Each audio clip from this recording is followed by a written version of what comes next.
Welcome to this week's Immersed TV, and on the show today we have Casper Steinfest, world champion, as well as Seychelle SUP checking in with us from Florida, as well as Zane Schweitzer coming to us with his eco portion of the program, and of course my top 3 of things to do while you're locked down. So don't tune the channel, we're here, Immersed TV.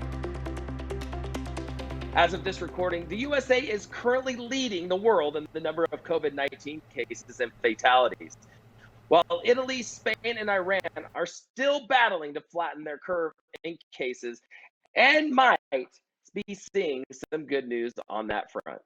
In the world of sports, some big new industry. Outdoor retailer, which was previously planned for June 3rd through the 25th, has now been canceled. That's big news for all industry in water sports, as it is one of the biggest shows of the year. And in big news, on April 2nd, a local SUP paddler in Los Angeles, California, got arrested for failing to read all the warnings from lifeguards and exit the water to the beach during this quarantine. Again, guys, let's make sure not to break the law. And let's hear it for this guy. What was he thinking? I don't know. Come on. Be a little smarter than that. And more in sports news, soccer star Carli Lloyd said during a live panel on Yahoo Sports that she's getting the best training of her life right now during the lockdown. We know a lot of our pros are doing the same thing, and the more we talk to them, the World Tour seems to be more competitive than ever this year, as everybody is spending more time in the gym. I wish I could say that for myself. And SUP athletes out there, don't forget to tag us at APP World Tour on Instagram, Twitter, and Facebook, and sort of enlighten us into your world of training. What are you doing? Hopefully you're not just sitting on the couch drinking beer.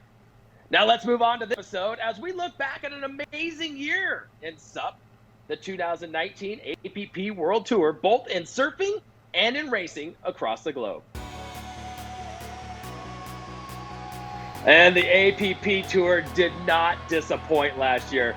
All of our SUP surfers were totally stoked on all the destinations that Tristan Boxford had set up. And we saw some amazing surfing as well as amazing destinations from all of our athletes. With a stacked women's heat and women's field an entire year, it made for some exciting SUP surfing. But you can't rule out the men because they were there to put on a show as well.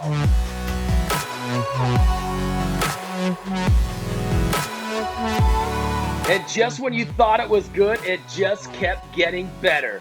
And yes, for some, it even got much better as Izzy Gomez was able to claim her 5th world title. For the men, Pinocchio Raioa and the Brazilians continue to be a threat, and they were the ones to watch out for as everybody was trying to chase them down, but nobody could. Pinocchio Raioa was able to take his first ever world championship on tour and did it in style.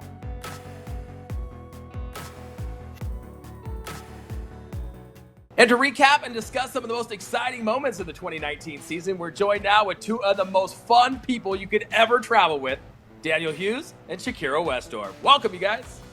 Dude, it's going amazing, you know. Never thought I'd be inside this year. Started playing some video games, doing some in-home workouts, trying to maintain my hair, my mustache, keeping everything fresh.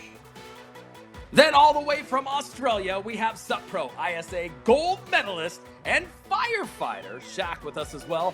Shaq, did I hear you right? You're living in your car?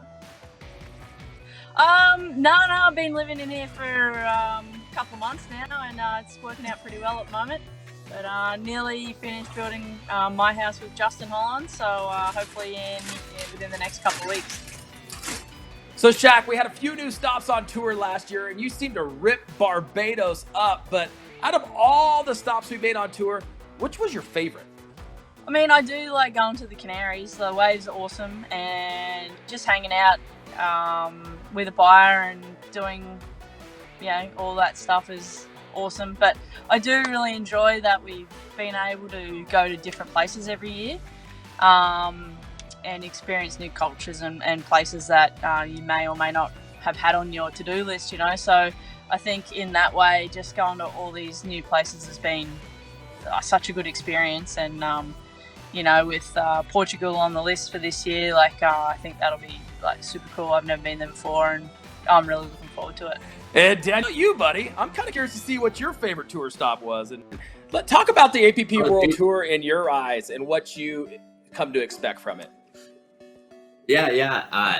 I love competing. I love traveling. APP, it's the tour that, like, it's my passion, you know. Stand-up paddle surfing.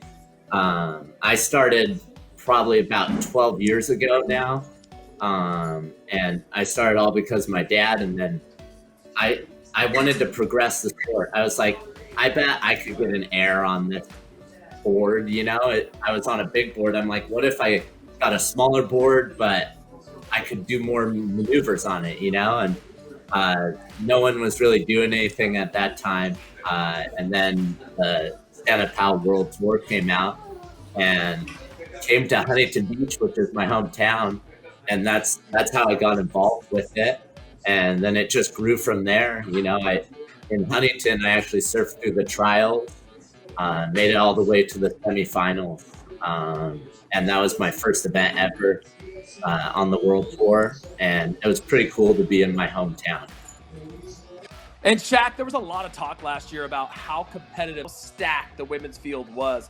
Who do you feel was some of the top competitors with the women last year on tour? Izzy's always a machine. She's always going to be the one to beat. But, I mean, Ibaya's getting, you know, better with age, really. You know, she's into her 40s and she's still smashing us all.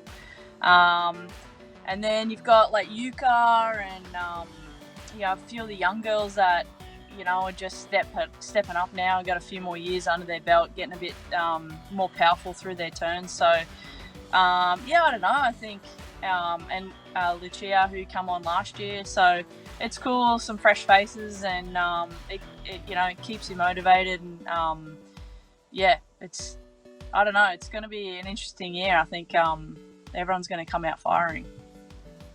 Well, Shaq, always appreciate you taking time to join us. And I know I'm holding you back from, what are you working on, the bathroom? Or where are you at in this house? Are you almost done? Sanding the floors today so we can lay the floor hopefully this week. Watch for this guy. Follow him on Instagram because he's active.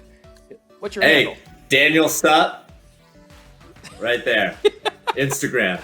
He's got his own tie-dyed Daniel SUP shirt. Hey, Daniel, enjoy Huntington Beach. We'll be on the water soon, okay, my friend? All right. I'll see you soon. Hey, don't go anywhere, ladies and gentlemen. More Immersed TV when we come back. And you never know what's going to happen.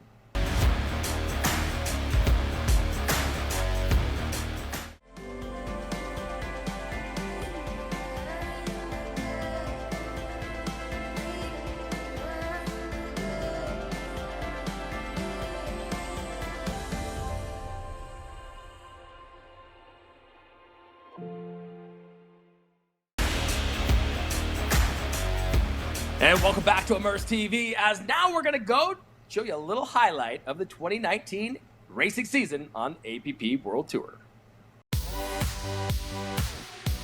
And the world of stand-up paddle racing was equally as exciting this year on the APP World Tour as one of the most iconic destinations in the world. London, England hosted the APP World Tour. The story of the year, though, was two newcomers on tour, two ladies battling it out, Seychelle and April Zilg. First year ever on tour, and we're back and forth for that coveted world championship. As for the guys, it was Casper Steinfest trying to chase that first ever world tour and was on his way in doing so. However, there were so many people standing in his way, he really had to show us what he had. It all came down to this event, Red Bull heavy water, with some of the most treacherous conditions we've ever seen in stand-up paddling. And with the last stop in Paris, France, Casper Steinfest was able to secure the final few points he needed for that first ever world championship. And there it was, a look at the 2019 racing season here at the APP World Tour. And I guarantee any of our athletes would go back to any one of those locations at this point in time. And now we're joined with two amazing athletes. I got Seychelle from Florida. Hi, Hey, thank girl. you so much for having me. And Casper Steinfath joins us from all the way in Denmark. Casper, how you doing, buddy?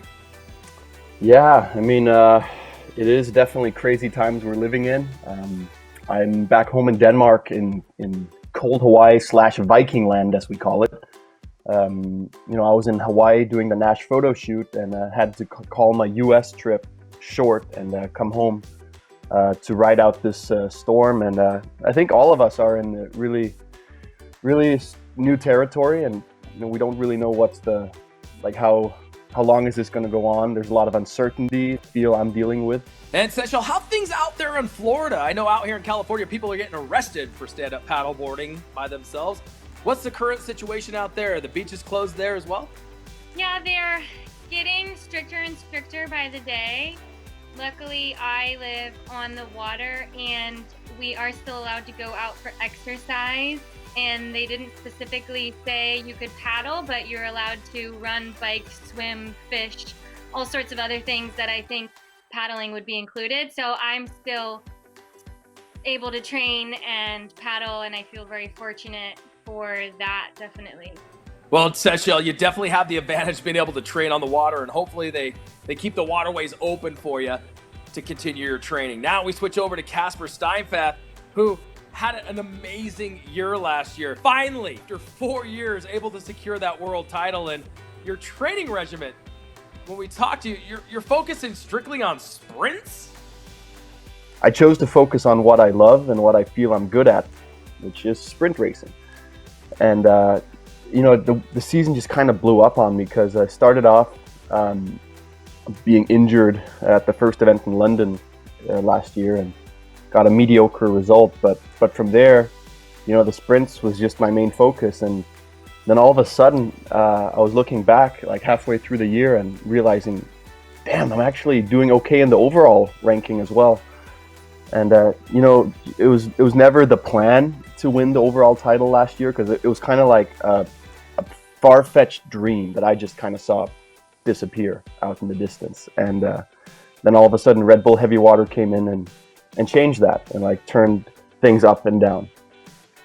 And Seychelle, weren't you almost in a similar situation health-wise when you started the year?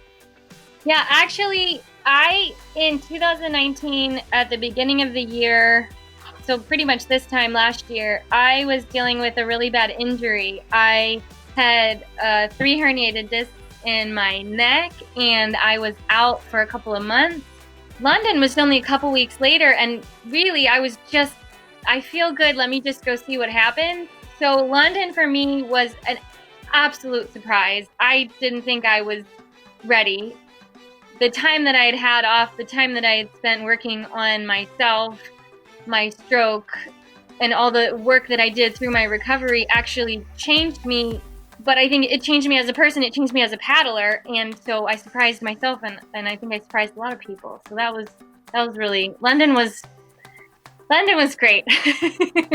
And Seychelle, people usually think of you as a long distance warrior. I mean, you won the Guinness Book of World Record in 2015 for the longest distance paddled in 24 hours. You've won the 11 City SUP Championship 3 times, but then you show up to London and crush not only the distance race, but take the win in the sprints as well. Were you surprised by that? I know a lot of us were. Yeah, I have this discussion with my coach a lot because, again, I have this background like I'm an ultra distance athlete, but I think what we're actually realizing is I'm actually a good sprinter. Again, just it's about mindset, and it's about, we're always learning about ourselves and about our sport. And turns out, now that I learned last year, I am a good technical paddler. So, yeah. And Casper, you were in a similar situation to Seychelle, but on the opposite side of the fence. You clearly the world's best sprint paddler, hands down. I mean, you pretty much won every sprint known to man, but you also won the Red Bull Heavy Water 2 years in a row, and also beat out Arthur Arukin in the Paris SUP Open distance race to claim your world title. How's that for a bit of irony? Oh man, the only focused on sprints. Oh, the irony in all of this. So back at coming into Paris as the last event of the year, I was I was super nervous. I was stressed. I was millimeters, or like I was so close to achieving a dream of mine of winning the combined APP tour that I've never done before, or had never done before at the time, and an expectation from myself as well that, look, Casper, you've been runner-up before, you've been third place before, but don't let this opportunity. I was in the lead of the rankings. I just needed a decent result, like not a perfect result, but a decent result. How about you, Seychelle? Were you aware what you needed to do coming into Paris to win that world title? It was on my mind, but I didn't calculate it out. I knew that I had a chance to win, but I also knew that it could have been taken away from me if I didn't do well. And Seychelle, you seemed so amazed and surprised after winning the finals when Anthony Vela announced to the crowd that you just won the whole world thing. title. Were you really that surprised? I know, I've seen that video a couple times. The whole thing! I had no idea. I didn't calculate it out. And I'm very emotional, and I'm also very exhibitional. I'll go ahead and admit that. So I like putting on a show. I was very emotional, but I just won the world tour. It doesn't really get, for the sport, for last year, it doesn't get better than that. So. And Casper, you kept us all on the edge of our seats. You made it to the finals in the sprints. That's your discipline. But then Connor Baxter beat you out for the win. So it all comes down to the biggest distance race of the year with 1,000 people on the water. How focused were you in that moment needing to win this thing? I knew exactly what the scenarios were. I'm not a great mathematician, but I am a stats geek, and I like to look at the ranking sheets. And going into Paris, basically, if I won the sprints on day one, I could have clinched the whole title there, and there would be nothing to paddle for on the second day. What happens? I finished second in the sprints. That was probably the single most devastating moment of the whole year, where it was so close, and then Connor just had one of those Connor Baxter moments in the final, and what can you do against that? But what also happened in the sprints was that Arthur Rutkin, I think, lost in the third round. Arthur basically had to win the distance race to get the title, and hope that I finished worse than 6. That's still a lot of pressure for both of us. And I'm really curious to hear Arthur's thoughts on this, because he must have been under immense pressure as well, being in Paris in his home court. But basically for me, it became a man-on-man type of deal. Going into the distance race, there are 1,000 people on the water. It's one of the biggest, if not the biggest, race in the world. It's freaking cold and dark and just not comfortable. And somehow, that's when you have to go perform. And I think for me, it just became more of it was a man-on-man thing. I just focused entirely on Arthur. That was a pretty cool race, and I got to win my first overall APP world title. Yeah, in a distance race, actually. That's Well, congratulations to both of you world champs. Well deserved. Seychelle, thanks for joining us today. Thank you so much. And Casper, thank you so much for chatting with us here. And we'll can't wait to see you in September in Osaka. Well, we're planning for it. See you in Osaka. Hey guys, don't go anywhere. Keep your computer tuned right here to Immersed TV. We'll be right back.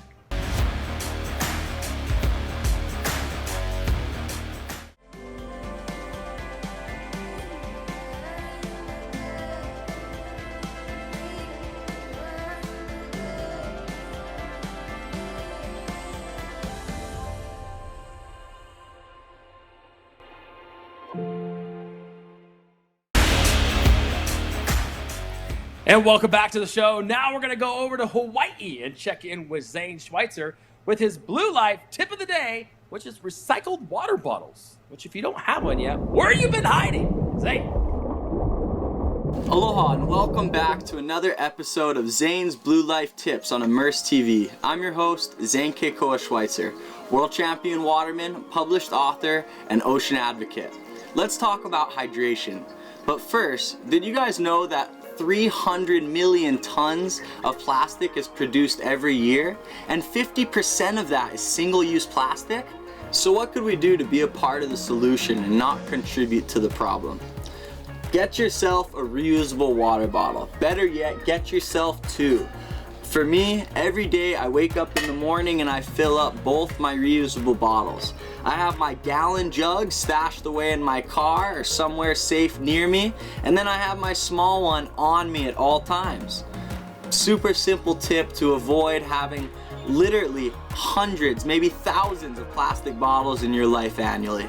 So I hope you guys enjoyed today's Blue Life tip. We'll see you on next episode of Immersed TV. Aloha.